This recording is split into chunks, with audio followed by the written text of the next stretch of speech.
আসসালামু আলাইকুম ওয়া রাহমাতুল্লাহি ওয়া বারাকাতুহু। কখনো কি ভেবে দেখেছেন এমন এক জাতির কথা যারা এত শক্তিশালী ছিল যে তারা মনে করত কেউই তাদের পরাজিত করতে পারবে না? এমন এক জাতি যারা আকাশচুম্বী প্রাসাদ নির্মাণ করত, প্রাকৃতিক দুর্যোগ থেকে নিজেদের রক্ষা করার জন্য বিশাল দুর্গ তৈরি করেছিল, কিন্তু অবশেষে তারা ধ্বংস হয়ে গেল মাত্র একটি বাতাসের আঘাতে। এক সময়ের সুপার পাওয়ার আজ জাতি। এই ঘটনা শুধুই একটি প্রাচীন উপকথা নয়, বরং এটি আল্লাহর শাস্তির এক জীবন্ত দলিল। এটি সেই আদ জাতির কাহিনী যাদের জন্য নবী হুদ আলাইহিস সালাম প্রেরিত হয়েছিলেন। নূহ আলাইহিস সালাম এর প্লাবনের পর আদ জাতি পৃথিবীর সবচেয়ে ক্ষমতাধর জাতিগুলোর মধ্যে অন্যতম ছিল। তারা বসবাস করত ইয়েমেন ও ওমানের মধ্যবর্তী আহকাব নামক অঞ্চলে। তাদের ছিল শক্তিশালী দেহ ও প্রবল সামর্থ্য। তারা উঁচু উঁচু অট্টালিকা নির্মাণ করত। তারা ভাবত তাদের চেয়ে শক্তিশালী আর কেউ নেই।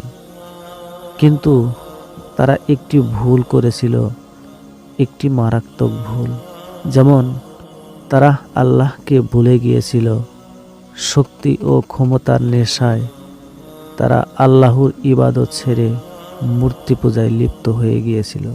তারা নিজেদেরকে ওয়াজে ভাবত, এমনকি আল্লাহর নবী হুদ আলাইহিস সালামকেও অপমান করত। তারা বলতো, হে হুদ, আমরা তো মনে করি আমাদের দেবতারা তোমাকে পাগল বানিয়ে দিয়েছে।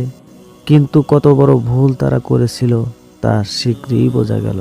আল্লাহর নবী হুদ আলাইহিস সালাম তাদের বলেছিলেন, হে আমার জাতি, তোমরা তোমাদের প্রভুর কাছে ক্ষমা প্রার্থনা করো, তাহলে তিনি আকাশ থেকে তোমাদের জন্য প্রচুর বৃষ্টি বর্ষণ করবেন এবং তোমাদের শক্তিকে আরও বৃদ্ধি করবেন।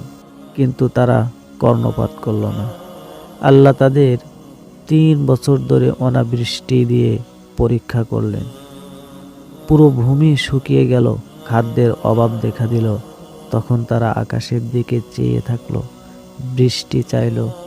একদিন তারা দেখল একটি বিশাল কালো মেঘ তাদের দিকে আসছে। তারা উল্লাস করলো, ভাবল অবশেষে বৃষ্টি আসছে।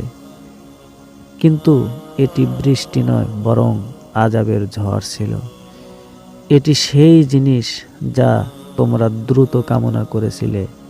এ হলো এক ঝঞ্ঝাবায়ু, এতে রয়েছে যন্ত্রণাদায়ক শাস্তি।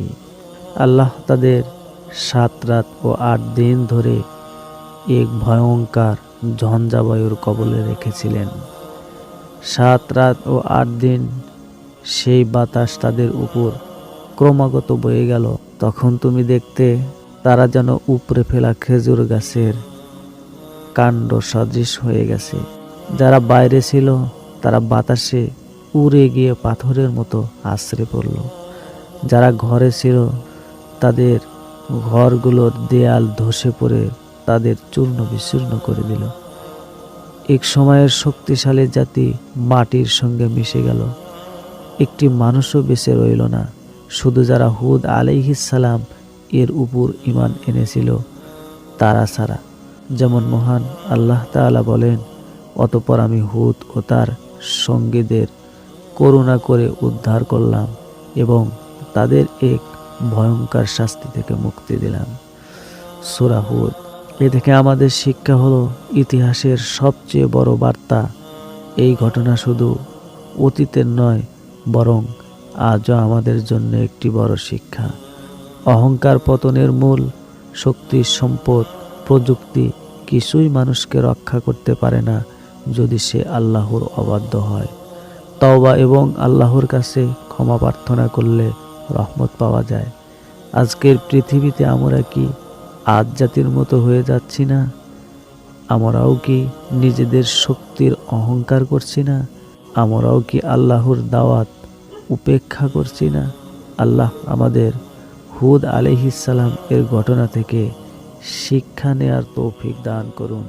আমিন।